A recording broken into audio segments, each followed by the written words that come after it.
Hey guys, I am Nitin Kumar Singh. I hope you all are doing great. आज है 3 मार्च। Important editorials and articles हम लोग देख रहे हैं। ये काफ़ी अच्छा एडिटोरियल आया। इसके अंदर बात हो रही है कि जो केयर इकोनॉमी में जो वुमेन का पार्टिसिपेशन है उसको ये ध्यान देते हुए ये एडिटोरियल बात करता है। और पूरे ग्लोबल लेवल पे देखता है कि इंडिया का क्या कंडीशंस है आज के डेट में। Then Election Commission of India फिर से न्यूज़ में क्यों है। इस बार क्या हुआ है कि जो वोटर आईडी है उस पर आपके पास एक 10 डिजिट का नंबर होता है। वो कई सारे स्टेट में देखा गया है कि वो सेम नंबर किसी और आदमी के पास है। ठीक है। तो डुप्लीकेट आईडी काफ़ी लोगों के पास है। या फिर कई बार हो रहा है कि आईडी नंबर सेम है, नेम सेम है, स्टेट अलग है, तो एक ही पर्सन दो जगह जा कर के वोट कर रहा है। ये प्रॉब्लम सामने निकल के आई है, तो उसी से रिलेटेड ये आर्टिकल आया हुआ है, उससे डील करेंगे। देन 3 लैंग्वेज फार्मूला फिर से न्यूज़ में है। इस बार थोड़ा एंगल चेंज कर दिया गया। इस बार बात कर रहे हैं कि देखिए, आप लैंग्वेज का तो ये झगड़ा था ही नहीं कभी। बात है कि अब चाहे वो रीजनल लैंग्वेज है या कोई भी लैंग्वेज में है, बच्चा कितना कंट्रीब्यूट कर पा रहा है। मतलब कि कुछ रिपोर्ट्स में इसमें बताया गया है कि जो 10th क्लास के बच्चे हैं वो सेकंड की क्लास सेकंड की वो लोग लैंग्वेज, कोई भी लैंग्वेज वाली, रीजनल लैंग्वेज बोल लो या फिर इंग्लिश लैंग्वेज बोल लो, वो प्रॉपर रीड नहीं कर पा रहे हैं। तो इससे हम लोग डिटेल मैनर में समझेंगे। आइए स्टार्ट करते हैं। ये केयर इकोनॉमी की बात कर रहा है। इसे जीएस पेपर आप 1 और 3 से कंपेयर कर सकते हो। जैसे सोशल जस्टिस से इसको आप इंक्लूड कर सकते हो, केयर इकोनॉमी से आप इसको इंक्लूड कर सकते हो। तो इसमें बात क्या हो रही है, इसमें बता रहे हैं कि देखो, इस बार का जो बजट आया था उसमें जेंडर बजट में जो फंडिंग थी उसको इंक्रीज कर दिया गया लगभग 37%। काफ़ी अच्छी बात है। जेंडर जो जेंडर बजटिंग है उसमें काफ़ी बड़ा अमाउंट इंक्रीज हुआ है। ठीक। और ये अब हो गया आपका लगभग 4.5 लाख करोड़। राइटर कहते हैं कि ये जो 37% का इंक्रीमेंट दिखा है आपको, ये कुछ नहीं है। इसके मेन रीज़न है जो है कि ये इंक्रीमेंट का, वो ये है कि प्रधानमंत्री अ, गरीब कल्याण अन्न योजना, ये इंक्लूड कर दिया गया है इस बार जेंडर बजटिंग में। इसलिए आपको जो ये फंड दिख रहा है 4.5 लाख करोड़, ये बढ़ा दिया गया है। वरना कोई और मेन मोटिव नहीं है कि पिछले साल के कंपैरिजन में देखा जाए तो इस साल काफ़ी बड़ा इंक्रीमेंट है। बल्कि ये सिर्फ और सिर्फ ये स्कीम, जो ये अमाउंट है 4.5 लाख करोड़ का, इसका 24% अमाउंट तो आपका पूरा पूरा इसी में चला जाएगा। समझ रहे हैं? ये था क्या ये स्कीम, बेसिक समझते हैं कि जब पेंडेमिक आया था तो 5 kg जो फूड ग्रेन्स प्रोवाइड किया जा रहा था, वो तो उस स्कीम को आज भी चलाया जा रहा है। तो उसी में ये अमाउंट खर्च किया जाएगा। तो ये राइटर बोलते हैं कि जो जेंडर बजटिंग का जो कॉन्सेप्ट था, आप उसको भूल करके आप ये सब चीज़ों को ऐड कर रहे हो और फंडिंग वहाँ पे एलोकेट कर रहे हो। जो हमारे जो सोसाइटी में जो मेजर प्रॉब्लम है आज की डेट में, जैसे कि अनपेड वुमेन, ठीक है, जो केयर इकोनॉमी में हम लोग जो अपना कंट्रीब्यूट कर रही है। केयर इकोनॉमी का मतलब हो गया कि आपकी मम्मी आपके लिए सुबह खाना बना दे रहे हैं, चाय आ रहा है। गांव में देखो तो महिलाएं सब जो भी है वो कुएं, दूर कुआं होता है वहाँ से पानी लेके आ रही है, या फिर दिन भर कहीं खेत में काम कर रही है, तो वो केयर इकोनॉमी का पार्ट हो जाता है। या फिर आप उसको अनपेड वर्क भी बोल सकते हो। उसमें लार्ज लेवल पे पार्टिसिपेट कर रही है। तो कुछ फिगर्स बताते हैं ये लोग, जैसे कि इंटरनेशनल लेबर ऑर्गेनाइजेशन का ये रिपोर्ट है इंडिया के लिए, कि जो अनपेड वाला है उसमें लगभग वुमेन 55% है इंडिया की।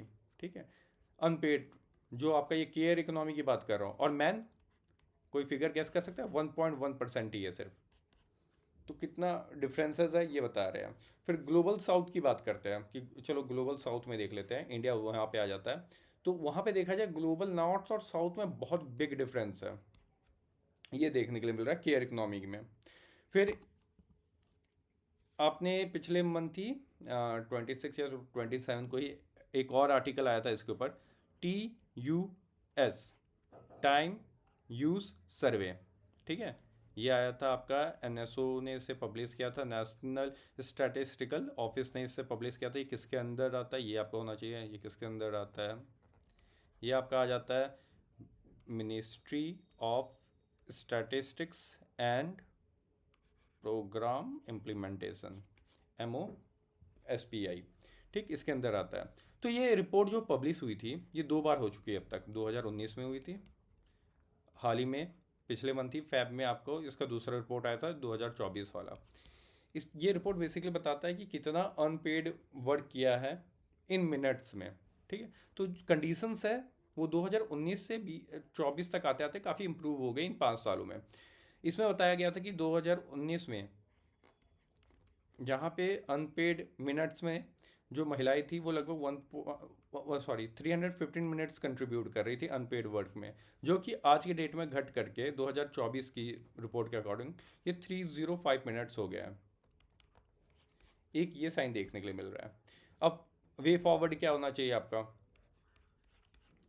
आर आर आर, या फिर ऐसे भी लग सकते हैं 3 आवर्स ठीक है। पहला तो है कि आपको रिकॉग्नाइज करने की ज़रूरत है। पहले आर का मतलब रिकॉग्नाइज मतलब आपके पास प्रॉपर डेटा नहीं है कि जो ये अनपेड वर्कर है, ये जो भी महिलाएं केयर इकोनॉमी में कंट्रीब्यूट कर रही है, तो वो कितने अमाउंट में कौन कौन से जगहों पे वो अपना टाइम इन्वेस्ट कर रही है। एक प्रॉपर डिटेल सर्वे करने की ज़रूरत है। दूसरा बोला जा रहा है कि ये जो इनका केयर जो अनपेड है या फिर केयर इकोनॉमी में इनका जो टाइम आ रहा है इसे रिड्यूस करो। दूसरा आ रहा है रिड्यूस करना। अब रिड्यूस कैसे करोगे, आंगनवाड़ी खोल दो। उस टाइप में नहीं होता कि बच्चे लोगों को आप जाकर के वहाँ पे छोड़ सकते हो और महिलाएं तब तक वो अपना कुछ और काम कर सकती है, कुछ प्रोडक्टिव कर सकती है। कहने का मतलब नहीं है कि ये जो केयर इकोनॉमी में जो महिलाएं कंट्रीब्यूट कर रही है वो इम्पॉर्टेंट है या नहीं, वो भी इम्पॉर्टेंट है। बट यहाँ पे कहने का मतलब ये है कि एक आपने एक इंस्टीट्यूट ओपन कर दिया, तो वहाँ पे एक बच्चे को देख रही है उनकी मॉम, ठीक है, एक बच्चे के लिए वो पूरे दिन अपना टाइम दे रही है। तो यहाँ पे बहुत सारे बच्चे को आ जाएगा, वहाँ पे कुछ प्रोफेशनल सब रहेंगे, वो लोग उनका केयरिंग करेंगे और उस टाइम तक ये फ्री रहेगी और ये कुछ ना कुछ और वर्क कर सकती है, ठीक है। तो यहाँ पे ये बात किया जा रहा है। देन आखिरी में यही बात किया जा रहा है कि इनका रिप्रेजेंटेशन इम्प्रूव करो। जैसे कि कुछ महिलाएं जिनको वर्क फ्रॉम होम चाहिए, है ना, तो गवर्नमेंट को ऐसे स्कीम्स लाना चाहिए कि इनका रिप्रेजेंटेशन बढ़ सके, चाहे वो प्राइवेट सेक्टर हो या फिर गवर्नमेंट सेक्टर हो। तो ये बहुत अच्छा सा एडिटोरियल था। दूसरा ये बात कर रहा है आपका GS पेपर 2 में, ये बात कर रहा है जो डुप्लीकेट आईडी, वोटर आईडी वाला प्रॉब्लम है वो निकल के सामने आ रहा है। तो ये होता क्या है सॉरी यार, हेल्थ काफ़ी ज़्यादा डाउन चल रहा है हाल ही में। मौसम बहुत सही वाला चेंज हुआ है ना। देखो इसमें प्रॉब्लम्स क्या क्या देखने के लिए मिल रहा है GS पेपर 2, पहला देखते हैं।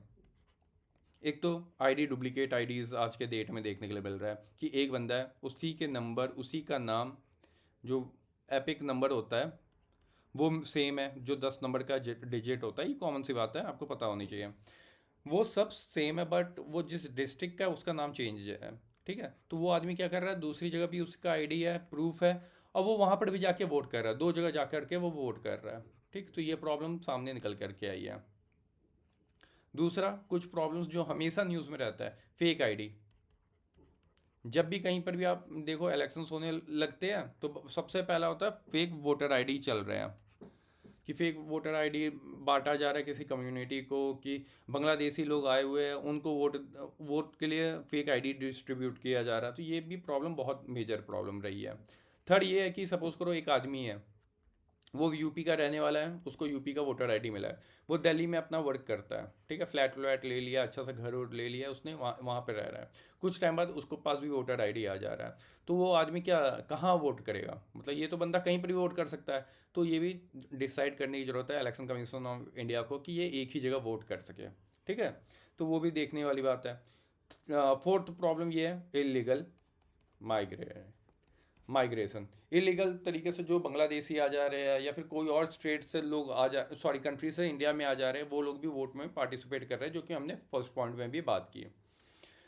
इसे कैसे टैकल किया जा सकता है, तो गवर्नमेंट कुछ भी प्रॉब्लम होती है इससे रिलेटेड आधार लेके आ जाती है, सुप्रीम कोर्ट इसे मना कर देता है कि भाई प्राइवेसी के नाम पे इसे रोक दिया जाता है हर बार। इस बार भी यही होगा कि गवर्नमेंट निकल करके आएगी और बोलेगी आधार को इंक्लूड कर दो। चलो हम लोग मान लेते हैं, चलो आधार को हम लोग इंक्लूड कर देते हैं, पहली बात, और आधार में भी बहुत ज़्यादा एरर है, फुल प्रूफ नहीं है ये।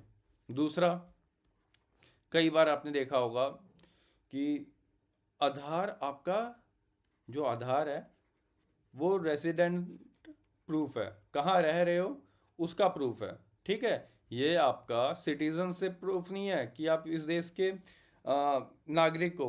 आधार इस तरह इस चीज़ का प्रूफ नहीं देता है, ठीक है। तो ये डिफरेंस याद रखिएगा कि आधार से आपका ये पता चलता है कि आप कहाँ के रहने वाले हो, ना कि आपका सिटीजनशिप कहाँ का है, ठीक। तो ये सब बेसिक चीज़ें थी। तो गवर्नमेंट ने क्या एक्शन लिया है, इलेक्शन कमीशन ऑफ इंडिया आता है, वो बोलते हैं चलो इस प्रॉब्लम को हम हटा देते हैं, हम एक साइट लेके आते हैं, ईरो नेट, एरोन एरोनेट। एरोनेट क्या होगा, यहाँ पे जाइए, जो भी स्टेट इलेक्शन कमिश्नर्स हो गए वो लोग जाएंगे, सबकी जो भी वोट में जाने वाले हैं, जो भी वोटिंग करने वाले हैं, उन सबका आईडी डालेंगे। हर स्टेट अपना अपना आईडी इसमें अपलोड कर देगा, अपने सिटीजन्स का, जो भी डिस्ट्रिक्ट के हैं। तो क्या होगा कि जब दोनों, जैसे यहाँ पे आ गया यूपी और ये दिल्ली, इन दोनों ने अपना अपना वोट, जो भी वहाँ के जो वोट करने वाले लोग हैं उनका डिटेल डाल दिया, जहाँ पर ये मैच होगा ये बता देगा, फिर वो लोग क्या करेंगे, उसे चेंज कर देंगे। तो जो एरो नेट है, ये आइडिया लेकर के ये लोग आए हैं। तो आई होप ये जो आर्टिकल है वो बेसिकली बात कर रहा है 3 लैंग्वेज पॉलिसी को लेके। 3 लैंग्वेज पॉलिसी को लेके 3 लैंग्वेज पॉलिसी है क्या, इसमें ये बताया गया है कि 3 लैंग्वेज होने चाहिए। पहला इंग्लिश, दूसरा हिंदी, तीसरा जो भी लोकल लैंग्वेज है वो स्कूलों में अप्लाई करना चाहिए। उसको लेके ये पूरा आज का आर्टिकल है। ये जीएस पेपर 3 से आप 2 से कनेक्ट कर सकते हो। पॉलिटी या इससे रिलेटेड 2020 में मीन्स में क्वेश्चन भी आया था, आना ऑब्वियस सी बात थी। क्यों? क्योंकि नेशनल एजुकेशन पॉलिसी 2020 आया था, उसमें भी बच्चों को पढ़ाने के लिए 3 लैंग्वेज पॉलिसी की बात की गई थी कि 3 लैंग्वेज में आपको बच्चों को पढ़ाना चाहिए, इंग्लिश, हिंदी और जो भी लोकल लैंग्वेज है या फिर रीजनल लैंग्वेज है उसमें आप पढ़ा सकते हो। तो क्वेश्चन समझ लेते हैं, बहुत अच्छा आया हुआ था कि डू यू अग्री, क्या आप अग्री करते हो रीजनलिज्म, मतलब कि आपको पहले लाइन में तो पहले रीजनलिज्म समझाना चाहिए जब आप आंसर लिखे। Appear to be consequences of rising cultural assertiveness, मतलब कि जो स्टेट वाइज देखो तो वहाँ पे जो कल्चरल आइडेंटिटी है उसके कारण क्या रीजनलिज्म इंक्रीज होते हुए नज़र आ रहा है इंडिया में। कल्चरल आइडेंटिटी का मतलब हो जाता है इसके अंदर आपका लैंग्वेज आ जाता है, या फिर ट्रेडिशंस जो भी है आपका, या फिर लोकल कस्टम्स जो होते हैं, उसी कारण ये रीजनलिज्म इंडिया में बढ़ते हुए नज़र आ रहा है। ये इस बारे में ये क्वेश्चन आपसे बात कर रहा है। अगर आप पहले आपने ये बता दिया, उसके बाद आप पेपर में एनालाइज करोगे, ठीक है, प्रॉपर वे में। पहला आपका पॉइंट होना चाहिए जो कल्चरल असर्टिवनेस की बात कर रहा है, ये क्या मेन रीज़न है जो रीजनलिज्म फैल रही है इंडिया में, ठीक है। ये आप डिस्कस करोगे पहले पॉइंट में। दूसरे पॉइंट में वो बात करोगे कि अदर फैक्टर्स क्या हो सकता है, अदर फैक्टर्स क्या क्या हो सकता है रीजनलिज्म का किसी स्टेट में या फिर किसी रीजन में फैलता हुआ। इसके पीछे का रीज़न हो सकता है, एक तो पॉलिटिकल मोटिव हो सकता है, कोई पॉलिटिकल मोटिव होगा, या फिर इकोनॉमिक डिस्पैरिटीज़ देखने के लिए मिल रहा है आपको कि कोई स्टेट काफ़ी तेज़ी से ग्रो कर रहा है तो लोग दूसरे स्टेट से उस स्टेट में लोग जा रहे हैं, इसके कारण भी हो सकता है। या फिर कोई हिस्टोरिकल फैक्टर हो सकता है, उनके हिस्ट्री से रिलेटेड कोई फैक्टर हो सकता है। ये सेकंड पॉइंट में आप डिस्कस करोगे। आखिरी में आप कंक्लूड करोगे कि आप इसके फॉर में हो या अगेंस्ट में हो, ठीक है। ये करके आप कंक्लूड कर दोगे। अब इस अब इसको डिटेल मैनर में समझते हैं कि ये आर्टिकल में बात क्या हो रही है। देखिए, इसमें बताया जा रहा है कि पहले समझ लेते हैं आर्टिकल 343 से लेके 351 बात करता है ऑफिशियल लैंग्वेज के बारे में बात करता है, ठीक है।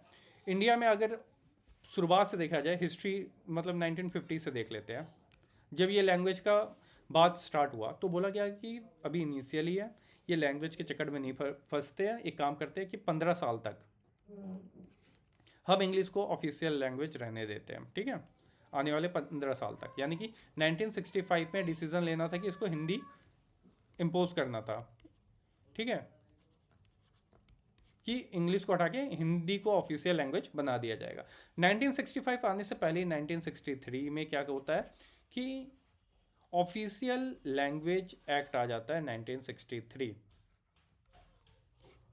इसमें बोला जाता है कि देखिए, इंग्लिश के साथ साथ इसे रिमूव नहीं करते हैं, काफ़ी सारे स्टेट मान नहीं रहे थे, हिंदी भी रख लेते हैं कि अब से जो भी यूनियन कोई भी नोटिस जारी करेगा या फिर कोई भी ऑफिशियल लेटर किसी स्टेट को भेजेगा तो इन दो लैंग्वेजेस में भेजेगा, इंग्लिश रहेगा, दूसरा हिंदी रहेगा।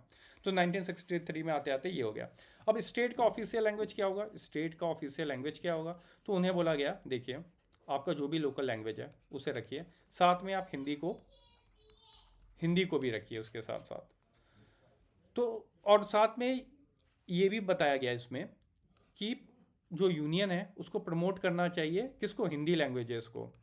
ठीक है, पूरे स्टेट में पूरे कंट्री में हम क्या करना है, हिंदी लैंग्वेज को प्रमोट करते रहना है।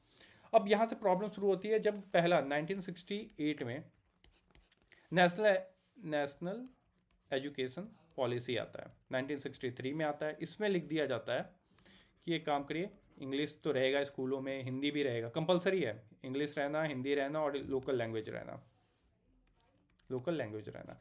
ये झगड़े उस समय से चालू हो जाता है, ऑपोजिशन पार्टी इसके खिलाफ हो जाती है। ठीक, कि आप कोई लोकल लैंग्वेजेस को हमारे ऊपर इम्पोज नहीं कर सकते हो। फिर आता है अभी नेशनल एजुकेशन पॉलिसी 2020, इसमें भी सेम रखा जाता है कि English, Hindi plus local language, but इसको थोड़ा रिलैक्स कर देते हैं। इसमें बोल दिया जाता है कि 2 लैंग्वेज कंपलसरी है सभी स्टेट के लिए। पहला लोकल लैंग्वेज रखिए, दूसरा कोई भी नेटिव लैंग्वेज होना चाहिए इंडिया का। इंग्लिश तो नहीं है नेटिव लैंग्वेज किसी का भी, ठीक है, तो इंग्लिश तो ऑटोमेटिकली गया। तो local language plus native language होना चाहिए किसी का भी। तो अब एक लैंग्वेज हो गया, ठीक है, तमिल हो गया सपोज करो, तो दूसरा आप हिंदी नहीं लेना चाहते तो उसके बदले में कुछ भी कन्नड़ रख लो, मलयालम रख लो, कोई भी लैंग्वेज रख सकते हो। तो थोड़ा रिलैक्सेशन दिया गया इसमें। अब कई सारे स्टेट है जो इसको मानने के लिए तैयार नहीं है, वो चाहते हैं कि यार हम इंग्लिश पढ़ाएंगे प्लस हमारा जो भी लोकल लैंग्वेज होगा वो पढ़ाएंगे। बट इस पॉलिसी में बोला गया है क्या, 2 नेटिव लैंग्वेज, तो ये प्रॉब्लम आ रही है। तो वो लोग क्यों नहीं आगे बढ़ रहे कि चलो छोड़ देते हैं, हम लोग इसे ध्यान नहीं देंगे, ठीक है, हम लोग अपने तरीके से करेंगे। क्यों, क्योंकि सेंट्रल गवर्नमेंट जो यूनियन गवर्नमेंट है उसने एक स्कीम लाया इसके साथ, समग्र समग्र सॉरी समग्र शिक्षा अभियान, समग्र शिक्षा अभियान।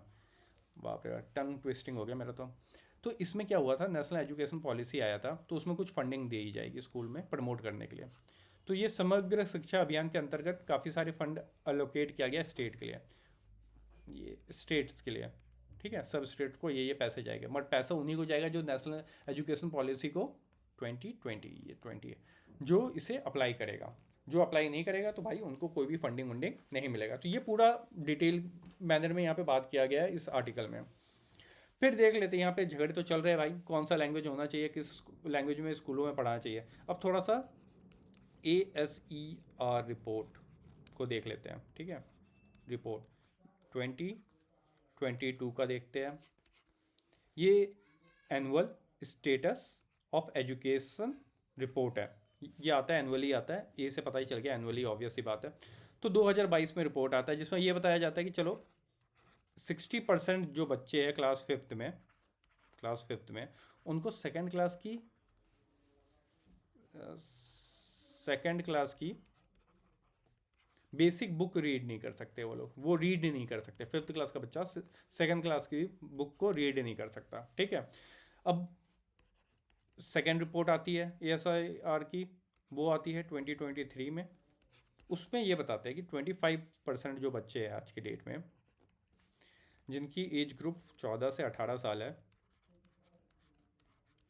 उन लोगों को रीजनल लैंग्वेज में पढ़ना नहीं आता। मतलब आप झगड़े कर रहे हो ना कि कौन सा लैंग्वेज में पढ़ाना है कौन सा लैंग्वेज में नहीं, यहाँ पे 14 से 18 साल के बच्चे जो 25% लोग वो अपने रीजनल लैंग्वेज में पढ़ नहीं सकते हैं। और वो भी नहीं कोई भी स्टैंडर्ड बुक दे दिया है 10th क्लास की, नहीं, सेकेंड क्लास की बुक की बात हो रही है यहाँ पे, कि ये 14 से 18 साल के बच्चे सेकेंड क्लास की बुक नहीं पढ़ सकते अपनी भाषा में। अब इंग्लिश की बात कर लेते हैं कि ये लोग बोल रहे हैं चलो इंग्लिश रख लेते हैं और लोकल लैंग्वेज रख लेते हैं। इंग्लिश का क्या हाल है, लगभग 40% यूथ आज के डेट में रीड नहीं कर सकता बेसिक सी इंग्लिश बुक को। तो ये प्रॉब्लम है, ठीक है। आई होप आपको ये आर्टिकल अच्छे से समझ में आ गया होगा। ये कुछ इन्फो थे, ये रिपोर्ट्स, इन्हें याद रखिएगा, काफ़ी आपके मेंस आंसर राइटिंग में एक चार्म लाते हैं, ठीक है। क्योंकि आप कहानी लिख सकते हो कि इतने बच्चे नहीं पढ़ सकते, इतने बच्चे पढ़ते हैं, मगर फिगर मेंशन करना, रिपोर्ट मेंशन करना एक एक्स्ट्रा एज प्रोवाइड करता है आपके आंसर में।